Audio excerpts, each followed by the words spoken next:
Hello, ladies and gentlemen. I'm very excited to bring you this episode. In fact, I'm finishing up editing it right now. It's a very special episode because it's where Lina Noory shares her many insights for over an hour. First off, who is Lina Noory, for those of you who don't know? Well, she's a dear friend of mine who I used to host the Reign after show with over on AfterBuzz TV. And she's an on-camera personality with a focus on fashion and style. But to pigeonhole her as just a fashion expert is a huge disservice to her because she is one of the most intelligent people I know. She tries to learn everything she can, however she can. And a lot of her perspective on life is also very informed by her Afghan heritage. During our conversation, we cover so many topics ranging from how to recognize your shortcomings while also not fretting over them, to how to build your personal brand because you have to understand that people now more than ever value their so-called follow, as Lina terms it. We discuss how social contracts actually motivate you and how it was a big turning point in Lina's life when she made one. We also get into some very deep stuff like how meditation in schools lessens the amount of bullying, and we conclude with her upbringing and how it's impacted her in life. For as long as this interview is, I wish it could actually have been longer. I especially wish we got to talk more about Afghanistan because I love learning about different cultures, especially the ones that are riddled with misconceptions in our society. But comment down below any follow-up questions you may have, such as what's your daily schedule look like, and if there's enough there, it'll help me justify a round 2 with Lina. One final thing before we begin. Grab a notebook. Lina pulls quotes and wisdom from all sources. Joe Rogan, Elon Musk, Oprah, Eckhart Tolle, Michael Singer, Simon Cowell, and others. Told you she's very smart. I do my best to link up all the things that she brings up, but there's nothing better than good old pen and paper to help you retain information. So without further ado, let's begin. From Svitek comes a weekly digital series where he shares his insights, concepts, and findings learned during his 15-year journey of working in the entertainment industry. Each lesson offers you a roadmap to overcome the challenges that all artists face on the path to success. Welcome to a Svitek podcast. Hello, ladies and gentlemen. For those of you who have been following the series know that I'm a big proponent of mastering mental fortitude. And so I'm extremely honored to bring you my guest today and a dear friend, Lina Noory, because I think she exemplifies a lot of that. And we're gonna focus on that. And normally I give my lessons to you guys every week, but I like bringing on people I know, and they're not just my friends, they're very successful people, and we're gonna see that as we go through the journey. Thank you for and part of that success is because they've, or at least maybe, who knows, maybe they mastered mental fortitude, but certainly are getting there, So I figured a good thing to kick off. Number one, you made a big switch not too long ago, at least in the relative sense, where you shifted your perspective and that allowed you to do something that you haven't been doing, which has been consistent. Yeah. And then you got consistent and then you started seeing the results. Absolutely. So take us through that journey. Like give us a little context of what it is that you were doing, the specific things, and then kind of what brought about that perspective and where it led you now. So first of all, thank you, Phil. I think I'm gonna hire Phil as my publicist. I was like, wow, really? Is that what I am? I think that consistency is the most important thing. Well, first and foremost, you have to have something to create. You have to have some kind of content, some kind of value to add to this world. Otherwise, what are we doing in life if we're not adding value? So I remember I did the interview with Olivia when we were both at AfterBuzz. How do you make time to keep all of your streams consistent? I actually haven't, and that's been my biggest problem, is that I haven't been consistent, and that's something that I'm actually working on now. So basically, first and foremost, you have to create content. You have to offer some kind of a value for people. So I think that's the most important thing. Then after you offer a value and create content, you have to be consistent. And I think that this last year, that's kind of the lesson I learned the most, is that there's so many people who are artistic, they have something to offer, but the difference between them and the people that make it is the consistency and not giving up. And so a lot of us want instant satisfaction. I think I was actually one of those people too, where I just want instant results. Like I do something and that expectation that comes next is like, I remember that phase why of your am I life. not? Yeah. I'm like, wait, what do you mean? Like, so as entertainers, how hard is it in that business that we're not getting instant gratification? So you just literally have to have a talent, and the only way that you make it is just by staying consistent and by not dwindling, not saying, well, this isn't working, let me figure out a different avenue, and if I'm not making money here, let me go do a quick little job. So consistency is I think ultimately what makes or breaks you. And I think that I struggled with that for a very long time in my life. Even before that, I worked in nightlife, where you work and you don't wait for a 2-week paycheck. Like, you get paid that night. You know, there's like a dual pay system. So I've been used to, for a decade, this instant, you work, this is the results. Like, your input equals your output. And so in entertainment, that's not how it works. You have to build a brand, build a career, and the only way you can really be successful is by being consistent. And that's something that I said in an interview about a year ago when Olivia asked me, she's like, what would you say is like your flaw or like something you want to work on? And I said consistency. And I didn't just say it. It's kind of like it was a social contract. I felt like because I was in front of camera and I said that, I'm like, wait, now you actually have to be consistent because you said it. And I actually read somewhere, or as a podcast I listened to, that said a social contract's so important that it almost binds you. Yeah. It's not one thing to say it to yourself, because if you say it to yourself, you're not going to listen to it, you're not going to listen to it, you're not going to listen to it, but actually making a bold statement to a camera, a film, a group of people. Yeah, you feel a sense of responsibility. You feel like you care. It's almost sad that you care more about the fact that you're going to look like a liar to those people, so you hold yourself accountable. And so being consistent, I feel like, has completely changed the game. Like in this last year, it's what I focused on. I said it on the interview. I posted the interview. And at the time on top of being a TV host, I do social media work where I do a lot of styling videos, makeup, hair tutorials, creating content, helping girls just feel better about themselves on the outside, but first and foremost on the inside, because I do the meditation and wellness videos. And so I said it. I was like, I need to be more consistent. And I went from posting, I would say, I wouldn't even say once a day, like once every 2 days. And I was kind of repeating content that I was posting. At the time, I was just posting photos, like a cute outfit, a cute pose. And I thought to myself, no, you need to create content. Like, I want to leave this world feeling like I did something, feeling like I motivated people, inspired people. So I created the styling videos showing girls how to wear outfits, like one item, 5 different ways. And believe it or not, those videos probably take 4 hours from start to finish. Because think about how long it takes to plan one outfit. But I'm not planning one outfit, I'm planning 5 outfits in one video where the outfits line up and showing girls step by step how I put the earrings and how the earrings match the pants and how to feel good about yourself with that outfit and how to walk confidently. And I'm now posting at least a new video every other day. So since I've started in the last year, I've done over 55 or 60 styling videos, probably another 20 hair videos, another 20 makeup videos. And then on top of that, I'm still posting my outfit inspo photos. Mm-hmm. So when we're talking about consistent, I went from posting something once every 2 days to creating video content and photos and posting twice a day in the last year. So there's a lot to unpack there. A lot. So number one, you recognized a lot of this within you. You're like, these are my shortcomings, if you will. These are the things that I'm not doing. So number one, how did you like recognize that? Because sometimes it's one thing, you get so lost in the trenches and you're not necessarily seeing the results, but it's one thing, you get sort of lost and like, what's the solution? So how did you recognize like this is just what I have to do? I started studying the way social media worked. I also studied behavior. So my brother's a big marketing guy. He always says like do different tests to see what works. So when I first started the video, there was actually different levels of videos. And a lot of people told me, don't do more than fashion. Like you need to have a niche, like you need to just do one thing. So what I did was I researched and I watched so many podcasts. Like I literally love reading books, I love watching podcasts. I feel like when you think that you don't need to learn anymore is kind of where you hurt yourself. It's like you're holding your own leg back in like a trap.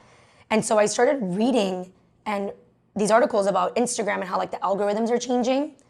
And strangely, like someone might think that's weird, but if that's your audience, I wanted to see what was different. And so that's where I learned that people want more. So on top of being consistent, people know the value of their like and the value of their follow. So it's almost like now you have to work for that. And so I started thinking like, what do people want to see? Like, what's there a gap in? So from a business aspect, like when you're creating a product, you're either the innovator of the product or you're creating a better version of the product.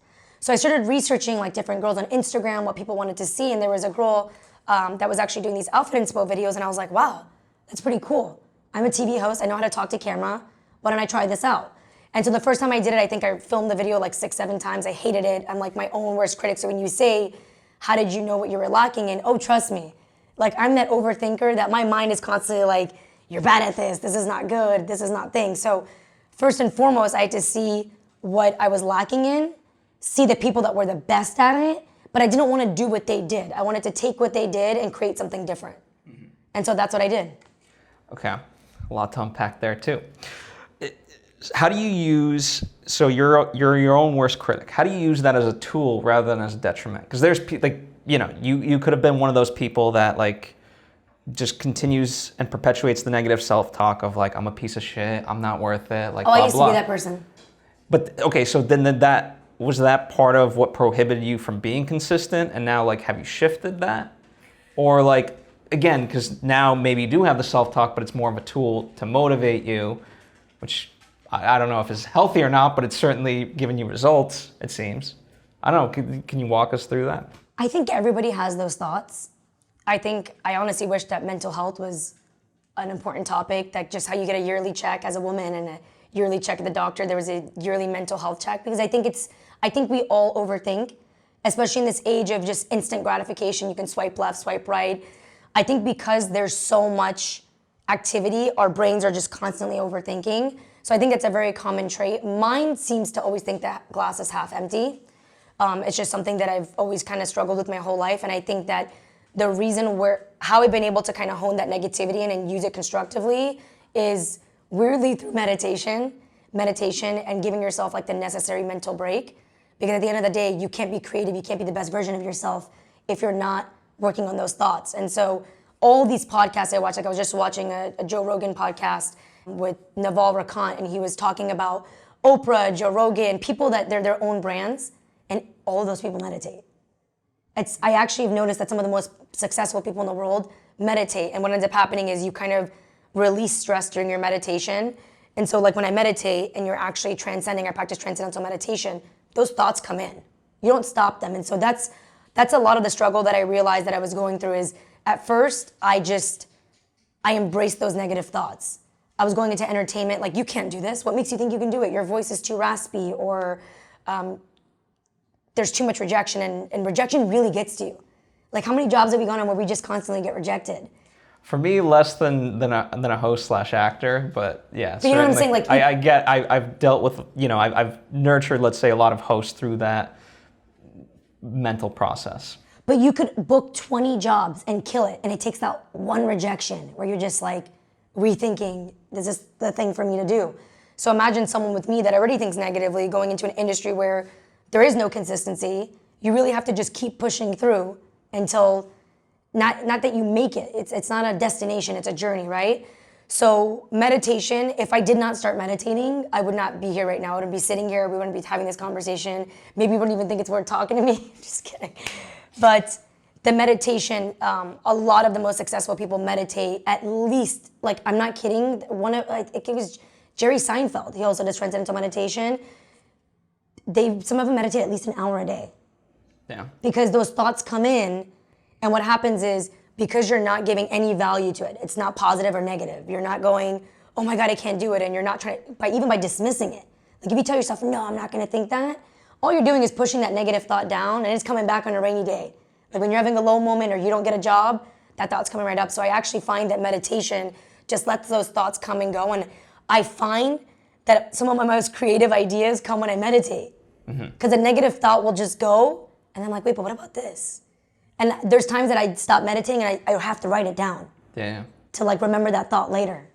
It's meditation is like the worst kept secret, and it's a secret in the sense that like this can help solve your life, and yet nobody acts on it for the most part, unless that you end up being like the higher tier of people.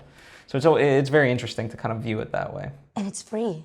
Yeah, that's the crazy part. It's free. And so people go, and I used to be this person too, like when I would go to yoga, at the end where you like Shavasana and you like lay down, I would be like, oh, I'm like running late to work, even though I had nowhere to go, because I didn't want my mind to be still.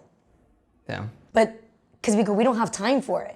But you're more productive in the time that you have by meditating and releasing those negative thoughts that I can't, you're not good enough, thinking about your past relationship, thinking about past failures. You actually, it's like a reset. Yeah. So I want to kind of shift it a little bit, because you've touched upon it about this idea of bringing value.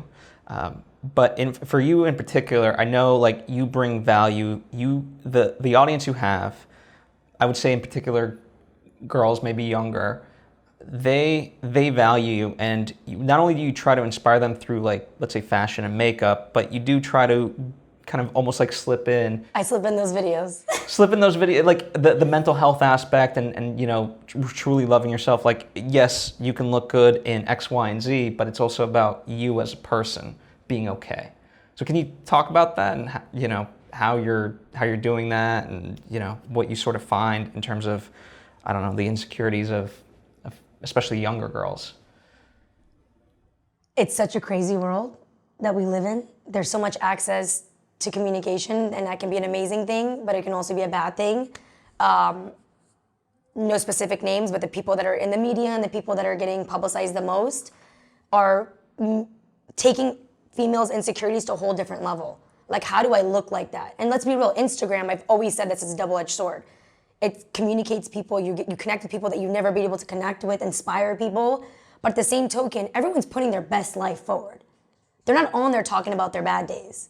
Like, you've seen some of my stories. I'll get on there where I haven't posted in a couple of days, and I'll just say, I haven't felt good. Like, I've just been in an array of negative thoughts. Like, even though I meditate, there's times that I'm not on top of my meditation, or I'm not practicing self-care. And even meditation doesn't like prohibit life from coming at you, you know? It doesn't prohibit life, but if you're not consistent with it, remember consistency, there's times that I forget or I don't get it in when I need to, because the whole point is that you get in on the onset of your day and then towards the middle of your day. So the onset's kind of like a fresh start. The middle of the day is kind of like just releasing any stress throughout the day. And I remember growing up, I was so insecure. I know everybody has a story about how they were bullied, but I was bullied heavily, especially in junior high. I had girls spit gum in my hair. I got notes in my locker. I don't even want to get into it because I don't even want to add value to that. But I remember just feeling the lowest I've ever felt in my life. And I was like the sweetest girl. I was like in honors classes. I'd buy Jolly Rancher suckers and like hand them out to people. Literally, if I look back, I bought it so people would want to like me. Like I'd go to Costco, have my sister buy me these suckers and pass them out. And I remember no matter what I did, if I helped people with their homework, they just didn't like me and I didn't know why. And sadly, it's a lot of the reason why I'm doing what I'm doing. What started off on what I would say, I wouldn't say an unhealthy note, but it started off with wanting to look my best. It was not feel my best though, it was definitely look my best. I wanted people's approval. Mm-hmm.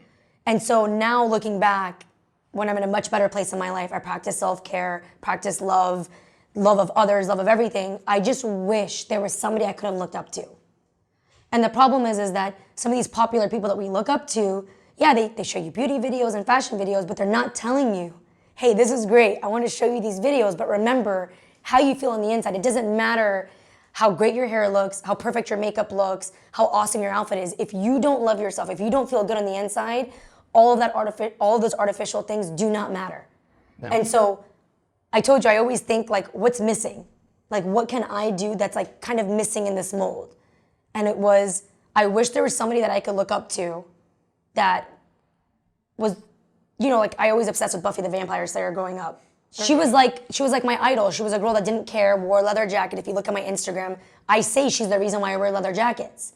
She's even the reason why I have like multiple earrings, because she used to have multiple earrings, but I remember she didn't care what people thought. She was like a badass, like fights vampires, and I want to be like her.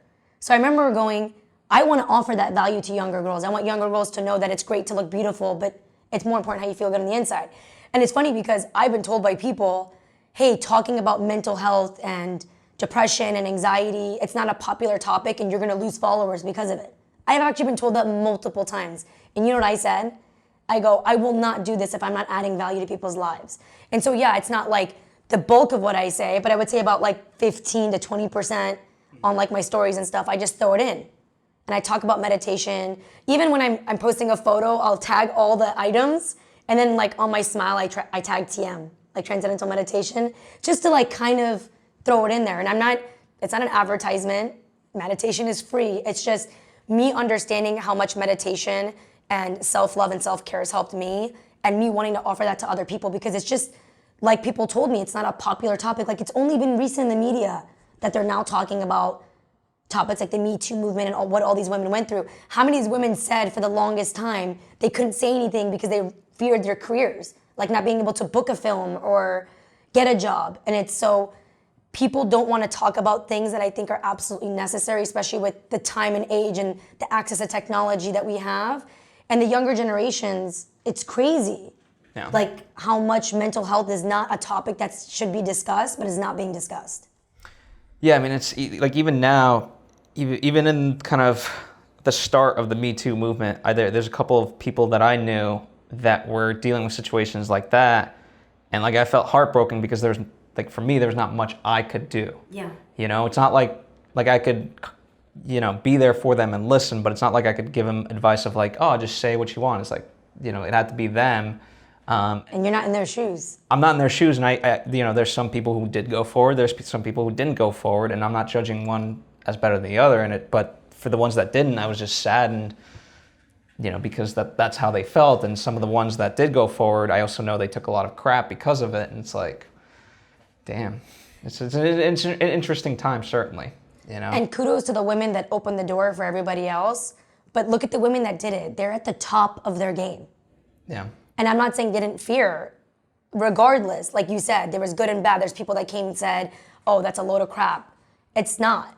It's unfortunate because even though I'm not even referring to like that kind of a situation happening to me, I'm talking even about people telling me that talking about having had anxiety, I still deal with anxiety. I meditated, I've gone to a therapist. I think therapy is super important. You're just talking to someone that has, it's so funny because people are like, you can't say that you go to therapy. I'm like, what does that mean? It's like you're talking to your friend, but it's an unbiased friend that's experienced in the field that you're working on. And I actually first went to the therapist and the psychiatrist because eventually I want to start creating videos on like different ways to deal with anxiety, especially for people that are like in entertainment, females that, you know, there's just so much going on with like dating these days. There's like the shift in the male-female role.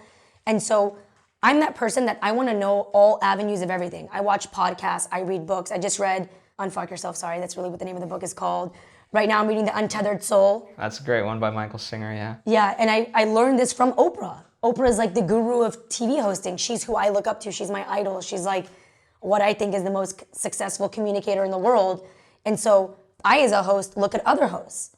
I, as a fashion stylist for my videos, which is what I'm technically called, the styling videos, I look at other bloggers. I look at their content. I'm constantly wanting to learn. And I feel like that's what we're kind of lacking is like wanting to learn. And so going back to what I was saying originally was I was told that it's not the good thing to talk about. You're gonna lose followers. It's an uncomfortable topic. Well, but that's who I am. I'm not on Instagram to do what everybody wants me to do. I'm on Instagram, of course. I'm on there creating content for my viewers. Have you seen that to be true or no?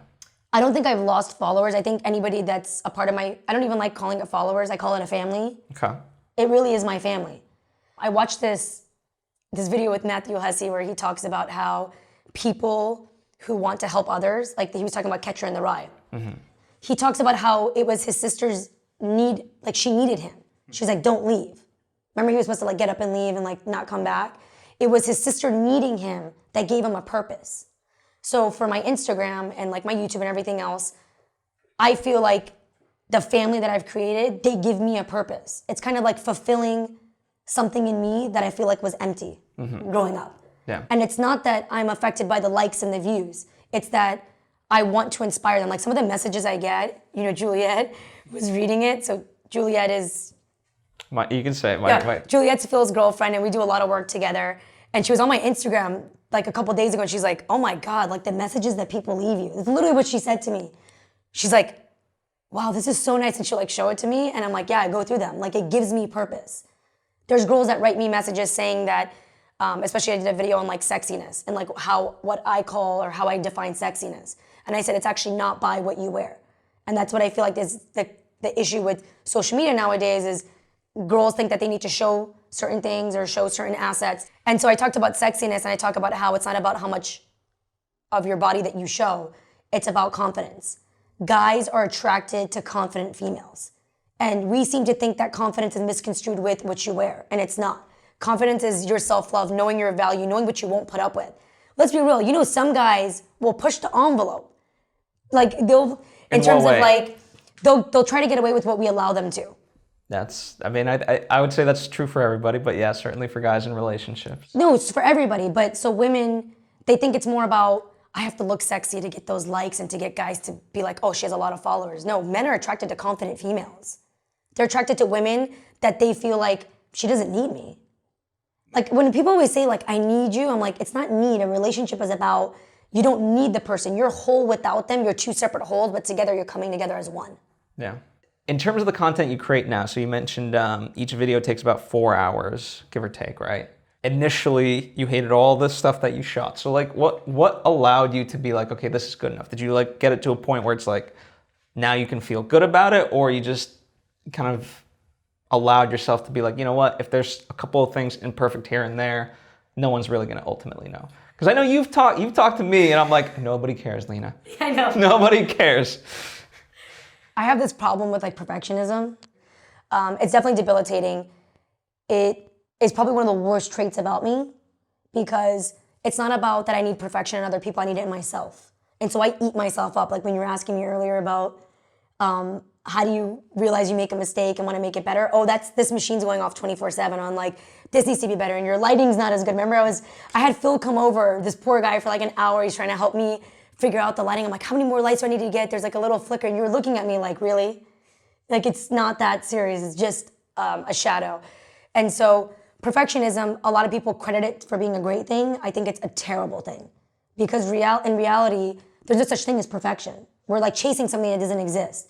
And so with these videos, the biggest problem I had was that I was like, oh, there's a flicker. Oh, I don't like that outfit that much. Oh, that's not what I would want to see. And it's not about what you want to see. You're dealing with a platform of different demographics of females, different age groups, different ethnicities, different stages in their life. Some women dress more conservatively, some girls dress sexier. So it's when you're appealing to different demographics of people, you have to realize it's not about you anymore. It's not about what you would want to see. It's not about what you like. It's about what they like. You have to offer a value. And so what I found was that I was so honed in, like I have like tunnel vision, which can be a great thing, but when it's tunnel vision on something that's not relevant, I find that it holds me back from creating content. And so just one day I got up and I said, stop it. Like, Lina, stop it. Stop with the thoughts, stop with the overthinking, create content, add value, that's all that matters. And so I actually started looking when I was doing the research on these other Instagrammers and YouTubers.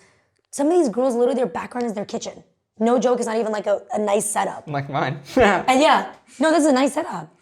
Yeah. What do you mean? You like took the time, there's like a table, there's a thing. I'm literally telling you, like some of these like beauty gurus, they're doing their makeup in their background in the kitchen. And actually what ends up happening is you don't realize it kind of humbles you. Mm-hmm. It kind of makes you, because first of all, you're not better than everybody else. The power is in their hands. They could just unfollow you. Your value is their follows. And it's actually like, I'm not saying it like it's a good thing. The truth is, if you're not giving them value, if you're not teaching them something, they'll just unfollow you and follow someone else that is. And I feel like the times have changed. So I'm like, why does it matter if your background's not perfect? Nothing's perfect. Their backgrounds don't look like that. It's almost like you're all together, you're one family, you're all on the same level. And so I think it's kind of cool for them to see you grow and see you change. And so for me, it's not about having the nicest furniture or the nicest background. It's more about the little flickers that bother me and like the shadow and stuff. But then I realized that it's actually that no matter what you do, so when we film my videos get filmed in 4K, no matter what, when you cut it on Final Cut Pro, I have to export it and cut it down to 1080p. But when it goes up on Instagram, no matter what, it's not gonna be the perfect filming. And so I told myself that the amount of time I spent obsessing over fixing certain things, I could have filmed like 6 videos. Yeah. So stop obsessing. I still obsess. You do. Hopefully in a healthier way. Hopefully. So we've talked about the various platforms you're on now, right? Instagram, YouTube, and so forth. But one of the things that's interesting that you and I have talked beforehand is about like a personal brand, right? So it's, we could call these, it doesn't have to be Instagram, YouTube, we could call this like whatever made up word we want. It's about like that connection. So can you talk a little bit about the idea of being your own personal brand and what that means to you? And, you obviously give examples of how we've kind of talked about it, but you can certainly expand on the examples you're already doing. I think personal branding is everything. I think that's where times are shifting to. As I've said multiple times, what value are you adding to people's lives? It's their choice to follow you or not. Are you giving them something to learn? And so what we talked about on the phone earlier before I got here was how first there was MySpace, and then there was Facebook. Before that was Friendster. Before that was Friendster, and now there's Instagram, and then there was like Vine that like came in, but then like Vine went away because Instagram started Insta stories. So it's wonderful to have a following, but if people are only following you on one platform because they might like a post that you put up or a picture that you put up, that's not a brand. You're not a brand. A brand is where no matter what outlet you go to, whether you're doing a podcast, whether you're doing YouTube, whether you're doing Instagram, they're gonna follow you everywhere you go. So that's why a lot of these MySpace people, like I read an article about one of the MySpace girls. It was so sad because I remember I used to follow her. And something about she like went into depression because MySpace was gone and like the new thing came out, Facebook, and then there's Instagram. And so the followers didn't transcribe. They didn't follow her from MySpace to Instagram to YouTube. And listen, the whole world isn't about followers. But I do think and I do believe that it's about personal branding and what value that brand gives people. Like what purpose you're giving them, what purpose you have here and what you're creating. And so I was watching the podcast I was telling you about. If you guys ever want to check it out, it's a Joe Rogan one with Naval Ravikant. He's like some Silicon Valley guru who created some company that does like shadow angeling. So he's like the reason why Uber is as big as it is. Like this guy's literally a genius if you hear him talk. But the podcast wasn't even about its success. It was about happiness and how all those things won't even like lead you to happiness.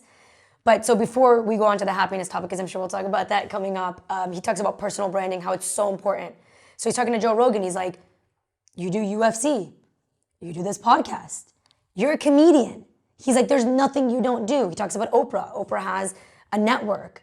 She's considered one of the most successful hosts of all time. She opens up schools. Like they're not limited. She acts. It's not one thing. And so that's actually interesting. What we were talking about earlier is how people told me, and by people, I'm not talking about random people, but I'm talking about like just people around me. They're like, hey, you really need to focus on one thing. Like just keep your styling videos, don't do anything else. Like that's what you got your following based off. And I go, I'm gonna keep doing my styling videos, but I love hair and makeup. I started noticing girls go, how do you do your hair? Who's your colorist? Who's your makeup? And ironically, my platform went from this family of like, 50, 60,000 people to now like 380,000. What started off from the fashion videos, my hair videos get more views, more saves, more insights than my styling videos. And I don't think it's about me being an expert at it. I don't think I'm an expert at it. I think that people have joined my family on there because they know that I care about their well-being. I want them to look their best. I want them to feel their best.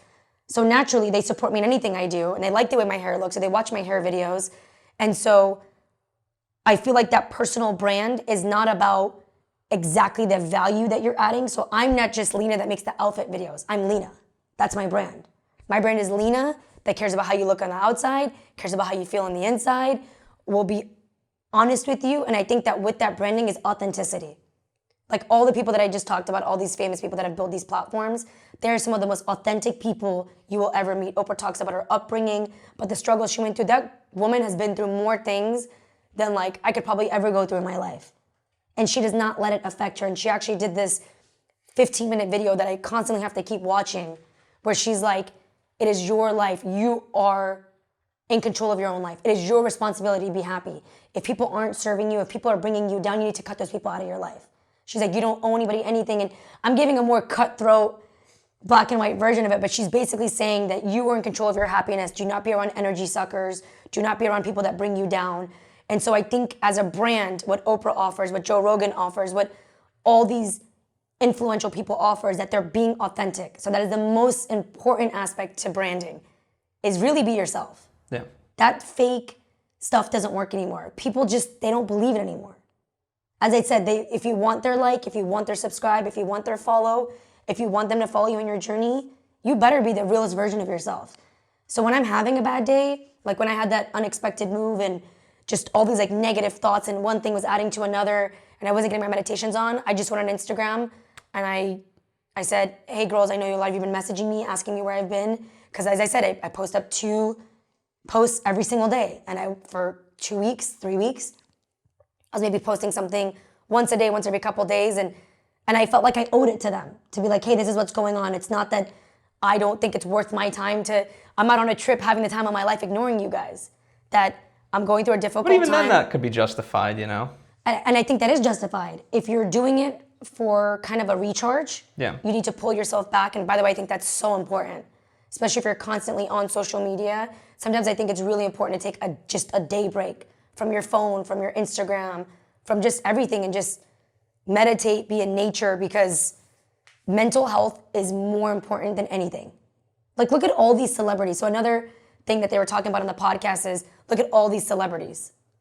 They have the ultimate fame. There's nothing else they could want. Everything comes free to them. People come up to them. People know who they are. And how many of them have we heard are checking into wellness centers? Like, even honestly, I was taken back by Kit Harington right after Game of Thrones, one of the most successful shows of all time. And I actually think it's amazing. Like, people are like, I can't believe this, and this is because of the finale. No, she's taking this step to put his well-being and his self-care ahead of everything else. Because all the money, all the fame, all the recognition in the world, once you get to that point when I feel like you just excuse it, like, I'll feel better once I have X amount of money in my account. I'll feel better once I have X amount of following. If my likes can only go up from 1,000 to 1,500, because we could sit here and think it's ridiculous. I'm telling you right now, I'm in blogger pods where when the algorithms changed, I think a month or two ago, it was like the biggest deal. And I get it because they spend so much time creating content that they're like, what happened? But it's affecting people's mental health. Yeah. And so when you see that these celebrities have reached the ultimate success, the ultimate fame, the ultimate acknowledgement, the ultimate recognition, and they're still not happy. I mean, last year, how many people did we hear committed suicide? Yeah. No, I mean, it's, because there's never going to be that mountain you climb, and that's going to be it, So you have to appreciate the little things. And one of the things I want to also unpack, because mentioning Joe Rogan and Oprah, I think they're very inspirational, but I think also too, people look at their lives and they're like, oh my God, I need to have a network. I need to have this. It took Oprah 30, 35, maybe 40 years to get a network, And so I think a lot of, I don't think you have to pigeonhole yourself. And I know there's you've kind of defined, you're not pigeonholed into just doing fashion. You also do, hair and makeup. But even beyond that, I know there's things that you want to do. Maybe it is building a school. I don't know exactly what it is. I do want to do that. Well, there you go. But I know you, in your trajectory, you will have the ability to do that, but it just doesn't happen to be right now, Or it could be, but the idea, I oftentimes, I want to talk about that only because I feel like younger people especially feel like they need to be going 1,000,000 miles an hour and feel like they need to, by age 25, have already accomplished what it's taken people in the past 80, 90 years to do. And it's that's not your job. Your job is to just keep going forward. What about Simon Cowell? I was listening to one of his interviews. I don't want to misquote. I'm not going to give an age or a time frame, but I believe he was in his late 30s, and he was I just had a little bit of money in my wallet, and I was I think he was basically living out of his car. Now look at him. Yeah. There's no, the thing where we think success goes like this. It's and this is, listen, if there's one thing I could do, actually, it's funny you said that. So there's a couple things I want to do. There is open up a school in Afghanistan, which I'm sure we'll talk about later, because females out there don't have access to education. I couldn't do that right now because it's not the safest country in the world. Secondly is I would love to bring meditation to schools. I'm actually going to be doing an interview with Transcendental Meditation. I've tagged them so many times that they actually reached out to me and were like, thank you so much for how much you support us. That's awesome. So they reached out to me. I'm doing an interview with them, and I want to do a lot more work with them. I would love to bring meditation to schools. Meditation is not a religious thing. I know a lot of us associate it with Buddhism and all that stuff. Meditation is just literally you being calm. It's just how there's quiet time and nap time. It's the same thing. And the reason why is that in schools that have allowed meditation, bullying has gone down by 50 to 60%, because whether they're stressed at home, parents are fighting, parents are getting divorced, they're just getting in trouble, it allows them to release stress. And so we think of success like this. We think it's you have to go For those to high listening, school. it's a straight curve up and down, like a linear graph. Oh yeah, sorry, I was doing a linear graph. So we constantly think that, I hate using this, it's a sheep system. Honestly. A sheep system? Yeah. I've never heard that term. It's a kettle system where the sheeps all have to go in line. And we think that you just have to go on this line to be successful. So we're told you have to do well in high school to get into a good college. If you go to a good college, then you'll have to go to like a master's program to be specialized in a field to be successful. That's not how it works. Success is this. And then there's like a drop, and then it goes back up. And so going into what you said, the key thing in the 30 years of success that it took Oprah to get there and Joe Rogan and everybody else, let's talk about how many times they failed. Yeah. Like Oprah's network didn't do well. No, and then she had to really roll up her sleeves, if you will, and get in there and be like, all right, we're fixing this. Yeah, let's look at Elon Musk. I mean, I don't know a ton about Elon Musk. My brother's obsessed with Elon Musk and everything he's done. How many failures has he had? How many times have he tweeted something that he got in trouble for, and then he deletes and retweets it? It's that a part of success is failure, because the only way you're going to become successful is by learning from your mistakes. It's like this. I always use this example. It's like swimming, right? So if you've never swum in your life, you could read 100 books on how to swim. You could watch a video. They could tell you, like, make sure you cup your fingers and the water is getting stroked underneath your hands. But let's be real. Until you're thrown in the water and you're forced to swim, you're never going to learn how to swim. So even when I watch these podcasts and I hear about their mistakes, I try to listen to what they're saying, but in reality, until I make those mistakes myself, I will never learn. And I've always been the person, I was actually telling my girlfriend this, it was related to a relationship. I don't give people advice anymore, because here's why. Until they learn on their own their mistake, they're always gonna wonder what if. And me, with how much I overthink, what ifs kill me. And you know how they say, like, you don't regret the things that you did do, you regret the things that you didn't do? So that's the number one thing I would say in my life, that I'm not talking about success-wise in terms of career, I'm talking about just getting to where I've gotten to in life. You know, we did that, I kind of did similar to what we're doing now with AfterBuzz. And Marie and Kevin came up to me, and Kevin was like, you're quoting some people, because I was talking about mental health and meditation, and everyone else was giving tips. And my tips were like, forget all that stuff. Let's talk about you and making you happy so you can even be the best version of yourself, and your true artistic side can come out and the disbeliefs can go away. And he was like, you're quoting stuff that, like, it took us years of, like, reading books. So yes, I watch videos. Yes, I watch podcasts. Yes, I listen to their mistakes. But I'll tell you right now, the most I've learned is my own failures. Yeah. And so I need to fail. It's like, it's in everything in life. Business, friendships, relationships. You learn, like, in a relationship, when you get married, all those guys or girls before that, you learned something. You took something away about yourself in every relationship. Something that you either would never put up with, that you know is an absolute don't. Something that you learned that you'll change about yourself. Something that you absolutely do want.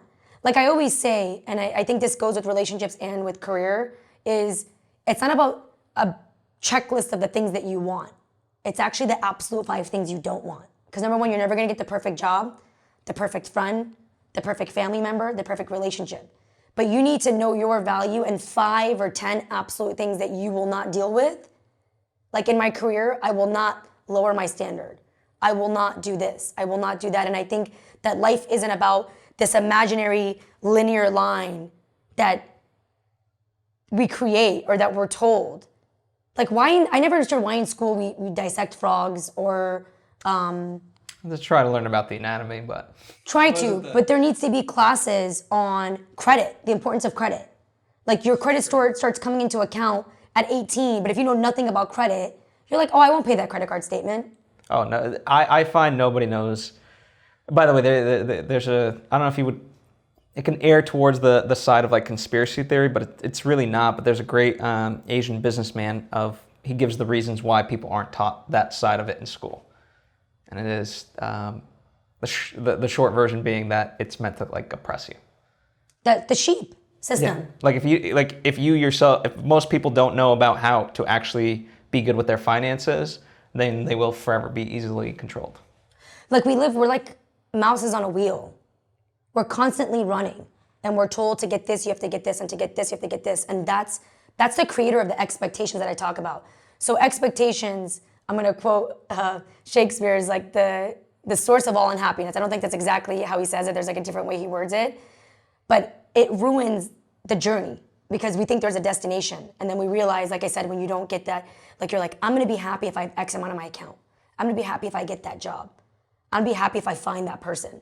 I'm going to be happy when I have that relationship. I'm going to be happy when I have the 20,000, 30,000, 40,000 followers. You know what happens when you get to every single one of those points? You're still unhappy. It actually goes worse. Imagine if I told you like, hey, you're in contention, so like you did nothing, right? But I just call you up. You're in contention to win $10,000.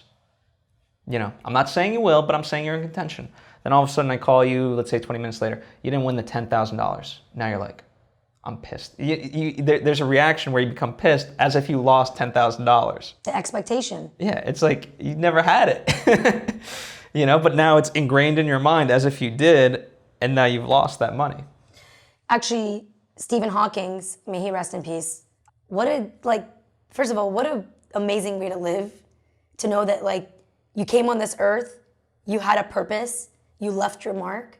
It's not about money. Like when you die and you go in the grave, every grave is the same. Maybe yours will have a nicer plaque, maybe you'll be in your own little room. But ultimately, like, what's that really matter? You're literally all leveled Yeah. onto the same level.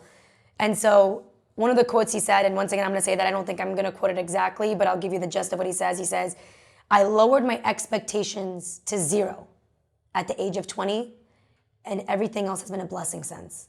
Because think about it, if you have no expectations, none, good or bad, anything that happens to you, even if it's this small, you're like, wow. Like your level of gratitude is just amazing. Failures is a part of success. It's like a stepping stone to success. I'm gonna redefine it because I hate. First off, I hate the word failure. To me, it's like it's a misstep, it's a stumble. A failure is like you got too drunk to pick up your kid from school. Yeah. That's a failure. I was saying in terms of how we define it. How society defines it. Yeah. No, Yeah. I know. I just think it's ultimately, for me personally, I'm gonna start to call it a bullshit word. I think it's a bullshit word. I think that the class that I was telling you that they should have. So aside from bringing meditation to schools, I think it's very important that we have real life classes. It should be called real life, not a reality TV show, real life, where you learn about the importance of credit. You learn the importance of home buying, what you even need if one day you want to follow that linear graph of owning a home. Like how many people, and also the system of like schooling. Do you know how many friends I have that have these top tier jobs that they're like several $100,000 in debt from schooling? Yeah. There's like a documentary I watched. What's that guy's name? God, I love him. There's so many. There's so He many like great takes the documentaries. American flag and he like goes all over the world to like say how America's better than everywhere else. And it turns out that their schooling system, the medical system, everything there is better. The guy that wrote the 9/11 book. Oh, The Michael documentary. Moore. Yes. I forget the documentary, but I get what you're saying, and the irony was. He's mocking it. It's funny. Well, he mocks it, so he goes into, you know, whether it's Paris, France, Sweden, and other countries, and he says, you know, America has a better healthcare system, and then he discovers that, you know, France has a better healthcare system, and I believe it's Sweden has a better way to handle gun control or incarceration. But what's ironic about all of it is that he twists it, because what he ends up learning is that they've taken what the principle that America did found, like the idea of, let's say, healthcare, gun control, and so forth, and they've taken it to a more logical, let's say, more humane, if you will. I'm trying to figure out the right words, but ultimate end. So it's not like they invented something new. They took it from America and essentially like Made it better. not even made it better, took the spirit of what it was intended as rather than bastardize it. And that to me, like, that was the more powerful version of it. It's not like these countries are better. They took something from us and made it great. Make sure to link that, by the way. I don't know, by the way, how many of you are watching this as a cut or full through, but as you can see, I'm constantly re-quoting documentaries, books, podcasts, and I'll tell you right now, I was never that girl. I mean, I'm doing entertainment news hosting. I'm more of like the what's going on in E, what's going on in Access, what's going on Thing. And just one day, this was like 6 years ago, I was like, I'm not happy. Like you have that moment one day when it hits you that you're just not happy. And I was fortunate enough that it happened at such a young age. Like people usually go through, as I said, that linear line and hit those plateaus of the accomplishments, like the celebrities you talked about, and then they realize it. I was just like, there's gotta be more to this. Yeah. Like this just doesn't feel good. I went to UCLA, graduated, had a successful career in nightlife, which had nothing to do with college, by the way. And by the way, I think college is absolutely necessary for growth, so I'm not sitting here docking college at all. I went to UCLA, graduated from high school with honors. I think it was one of the best experiences of my life because I lived on campus and I learned more about myself and life So it's less about actually, if you don't go to school and you don't go to law school and you don't go to medical school, you're not going to be successful. None of anybody who I talked about went to any of those things. And look at them all. I'm not saying don't go to school. I repeat that. But they got an education. They did. I think whether you go to college or not, you need an education. Yeah. And you can self-educate yourself, but most people don't have the discipline to necessarily do that. So that's exactly what I was going into is, so I did go to UCLA, so I want to clarify, I think college is absolutely important. It was the best years of my life. I can't even tell you, like sometimes I drive by Westwood and I'm like, so good. Party girl, Lina. No, I never partied at all. Actually, I never partied. Once. No, not even once? Never. I never went to one college party. Asked my college roommates, I was with them all last night. Never once. Never the undie run. There's like a run where like people run in their like pajamas or like, it's very strange. But anyways, I never did that either. So what I was saying is education is important because I feel like you learn a lot about yourself, especially if you're dorming. I think dorming is absolutely important. I think you need to live on your own to kind of learn about yourself more so. I was kind of scared about myself. I was like, you were so insecure. You don't know what the hell you're doing. You put way too much value in things that don't matter. And so that was the necessary thing. But what I'm trying to say is education is not just school. That's why I'm saying that if you've heard this podcast through or if you're watching this visually, how many podcasts and books am I reading? That's called learning. Learning is not limited to a classroom. Learning is learning from other people. Learning is listening to podcasts, listening to people that are successful and people that aren't successful. Like I watch videos of Maharishi. Maharishi is like the founder of Transcendental Meditation. He's in one kind of like a dress-like outfit and he just sits there. And he just meditates hours a day. And so I listen to the people that have networks and podcasts and things, and I listen to people that just are one with environment. Well, it's, all those things for the most part, unless it's pretty much free. Like even books, you can get them at libraries. All free. So that's the really cool part is that none of this is like, hey, go and pay. So I find that really cool. Speaking to get to know you, right? You said that, but you didn't say it about you. So I'm gonna switch it on you though. Okay. Let's talk about Afghanistan. That's culturally, that's a big part of you. Yeah. And you and I, we've like touched the surface, I would say. I don't think we've ever actually like talked about it. So now I want to selfishly talk about it and get to know kind of, I don't know, like how do you view Afghanistan today? What does it mean? Like, I don't know. I'm so uneducated, if you will, in terms of like just the culture and anything else, you know what I mean? So I'd love to learn. I think so. My parents were both born in Afghanistan. I think timeline-wise, when we did the gene testing or like the background test, my parents are actually mixed. We're like part Afghan, part Turkish, but they were born and raised there. So as far as they know, that's the reality. My parents actually left Afghanistan. I think my dad was like 35, so my mom was probably mid-20s. Both my sisters were born, and my dad was a teacher, and it was during the time of the conflict, and what now has become the Taliban was struggling for power. And basically my dad was like, I cannot raise two daughters in this country where women don't have a voice, they don't have access to education, and I want a better life for my kids. So my dad got up and left, never saw his parents again. My mom, I believe also, her dad came here, but she never saw her mom again either. And I think that first and foremost, that has defined me. That level of gratitude that I have for my parents, that they got up and left everything that they know. I read somewhere that like by age 35, you're programmed like a computer.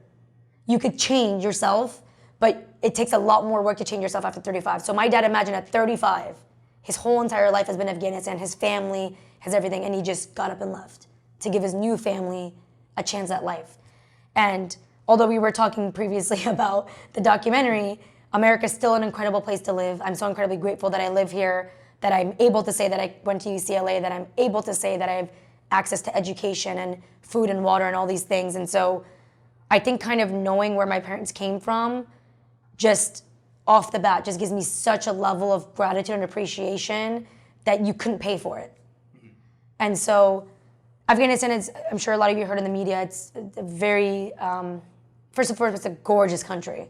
It's such a beautiful country. It's probably one of the last countries to ever get like tapped into in terms of like raping the country of like their natural resources and minerals, but it's such a beautiful terrain. We had that huge Buddhist carving inside the mountain that the Taliban blew up.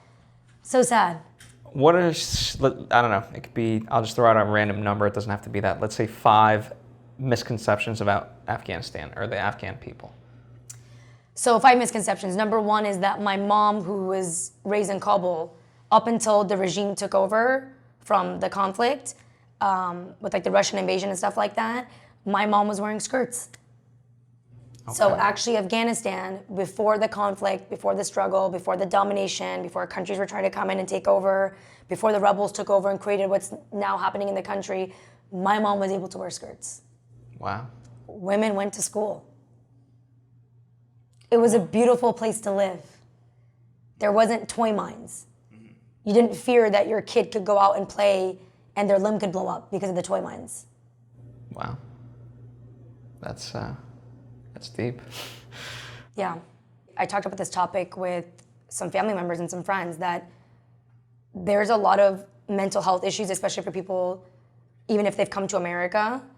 Even with my parents, they grew up in a country where it wasn't safe, where they were concerned about their daughters' futures, and there was war. And there's a certain level of PTSD that comes with that. And so that affects your upbringing, that affects your mental health. I think it's also the conflict that I always found was, so Afghanistan's it's an Islamic country.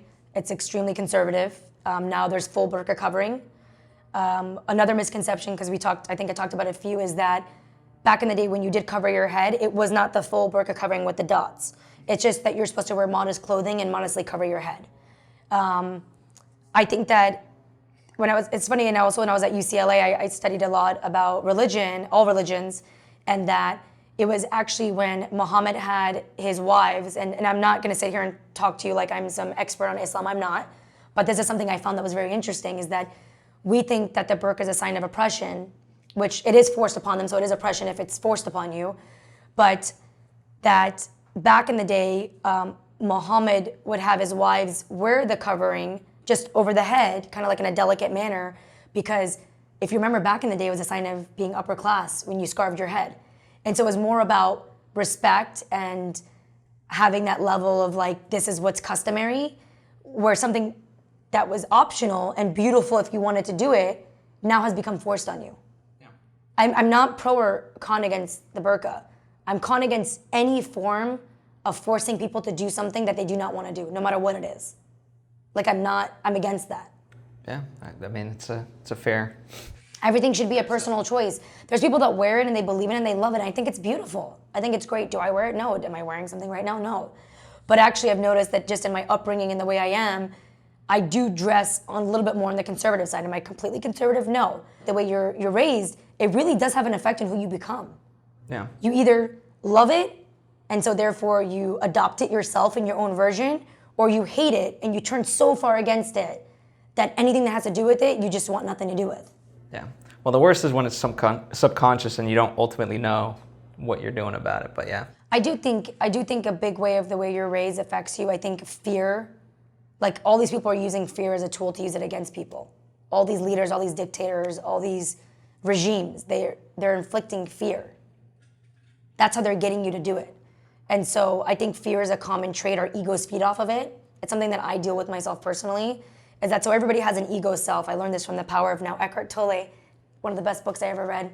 He always talks about how we have an ego self, and that ego self is the one that tells us we can't do it. And think about it, when they're telling you can't do it, you shouldn't do it, that's fear. And so what we usually think is us making, like, we said think? We value thinking so high. We think that thinking something's a fact, or we put these pieces together, but no, actually what thinking is taking together your past experiences and failures and telling you, remember when that happened, don't do that. Yeah. So it's actually not a good thing. They said, Naval said this on the podcast I was talking about, and then I've heard this from so many different places. Freedom is not from, so they talk about how like freedom, like you want freedom financially, freedom emotionally, freedom, it's actually freedom from your mind. That's what true freedom is. Freedom is freedom from your mind. Like just letting your thoughts completely pass, yeah, and not giving them any value, good or bad. That's a good way to look at it. I always look at it in terms of choice, like people say freedom is a choice, or freedom is choice, and I look at it like, no, to me it's commitment. Because there's a lot of people with a lot of choices, and listen, you know, if a guy like Viktor Frankl can commit to being in a Nazi camp and being happy, you know, it's like, yes, would he prefer something else? Sure, but like he chose to be happy no matter what. Happiness is a choice. And it's, you have to work for it. And I think that's the biggest misconception, is that people think happiness is a switch. It's not a switch. Freedom from your mind is not a switch. If you want that six-pack, what do you have to do? Meal preps, diet, work out regularly 4 or 5 days a week. It's just like that. If you want a six-pack, if you want happiness, if you want that career, if you want freedom from your mind, it's work. Yeah. You have to make a conscious decision to meditate. You have to make a conscious decision to like raise your awareness about the topic, learn more about it. I always say the first step is learning.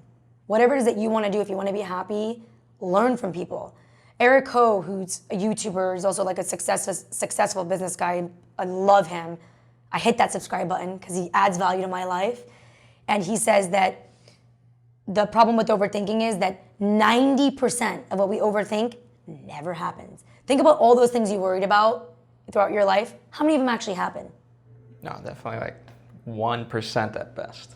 1% at best, right? But let's just say 10%, right? Let's just give it a huge, big number that it doesn't even deserve, right? Let's just say 10%. How much of that, he says, did you actually manifest? Did you create? Because you overthought it. And you started tweaking your life because of it. And by tweaking it, you gave it energy. And we know like the whole entire world is built off energy. Because you know some people don't believe in the laws of energy. The earth is neutrons and electrons, it's energy. The core of the earth is all energy. We are energy. Everything around us is energy. I still believe in God. I still believe there's a higher being, but I believe there's energy. So when you're constantly focused on that one negative aspect of your life and all of your energy is going there and you start shifting your life because of it, you're forcing yourself on the path towards it. So that 10%, that's a very generous number that ends up happening from overthinking, that negative stuff, we actually created. Okay. And it's crazy to think about that. Yeah, absolutely. That the thing we feared, we created because we overthought about it. We shifted our lives towards it. So let's take that and let's kind of wrap this up, right? Last time we kind of opened up with how you were on Olivia's podcast and you said, I'm going to be more consistent. Yeah. And you manifested that, and that's why we're talking here today, partly. So now, what are some of the goals in life? What do you want to create? So my goal has always been I'd love to make a school or create a school in Afghanistan, because as we've talked about, there's no schools for females, and the ones that are always unsafe. You know, it's a pretty volatile time in our history, and I'm hoping in the next 10, 20 years, I'm hoping the next year, but I'm being realistic. I'm hoping that with education, because I feel like education, whether it's a school or reading a book or watching the podcast or watching what we're talking about now, I feel like learning is the source of taking this world and making it a better place. And so if you were to ask me why I do all the things I do, why I am who I am, it goes back to my parents being from Afghanistan, is that I would wake up every day, kind of 6 years ago when I told you it hit me, that I need more. Like, this is not what it's like, I didn't feel complete. Mm-hmm. I felt even sadder and lonelier than I've ever felt. And I think I just woke up one day and I started thinking to myself, why am I here? Just as easily as I was born into this life, I could have been born into a very different life. If my dad didn't take that choice to leave Afghanistan and bring me to a country where there's so many amazing opportunities. Listen, America's not perfect, but it's an amazing country to live in. I'm so grateful that I live here. I'm so grateful to be a part of this and a part of everywhere else. I think that just like in everything in life, there's aspects that can get better, but I'm just so incredibly grateful because had my dad not taken that choice and I was born in Afghanistan like my other two sisters were, and we stayed there, what would my life have been? I probably would have gotten married off at 12 or 13.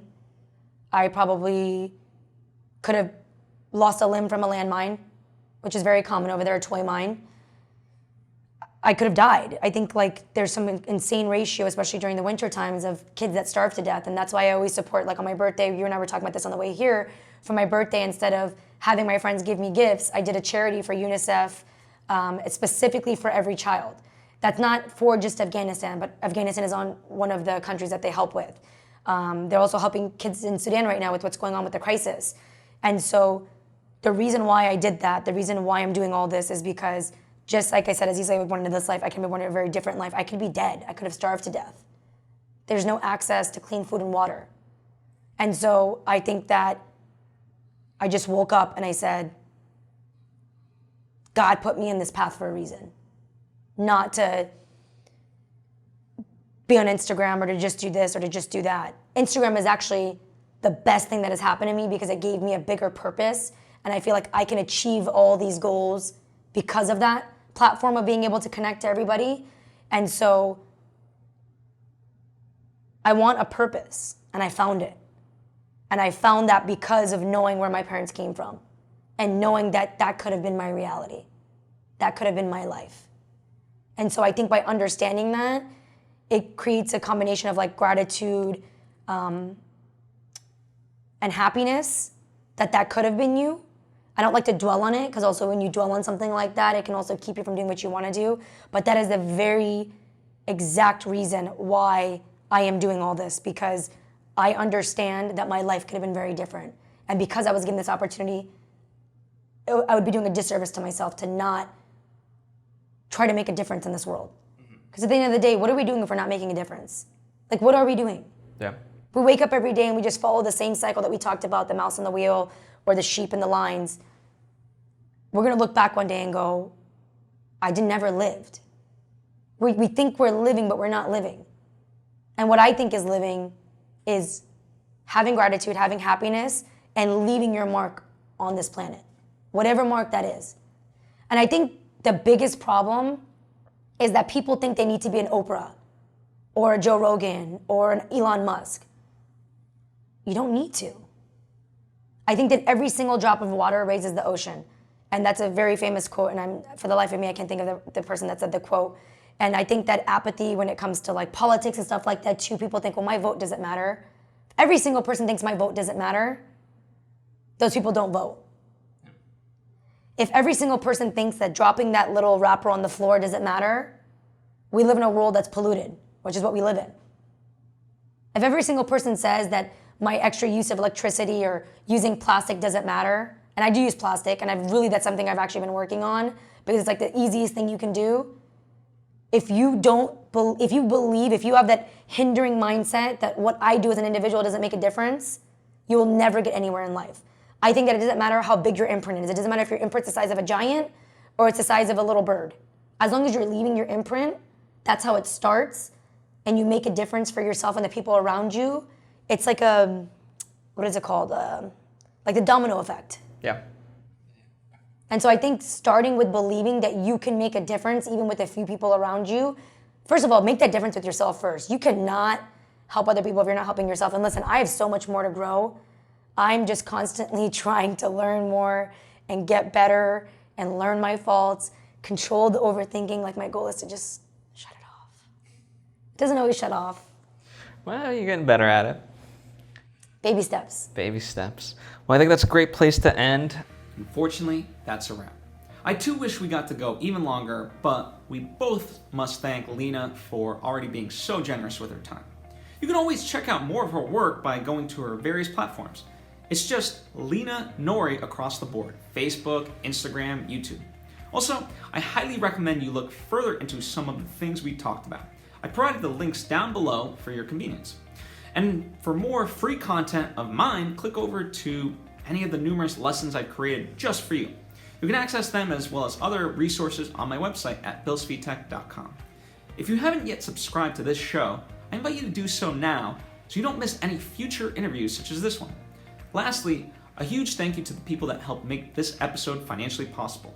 If you too would like to support this show, you can either head over to my Patreon page or support some of my merch. Links are down below as well. Or you can just tell a friend about this show, which will help pass on the knowledge to them as well, and we can build a great community of like-minded creatives. That sounds wonderful, doesn't it? Anyway, thanks for taking the time to tune in. I'm at Phil Svitek on social media, and I'll see you next Wednesday with another one of my lessons. Bye.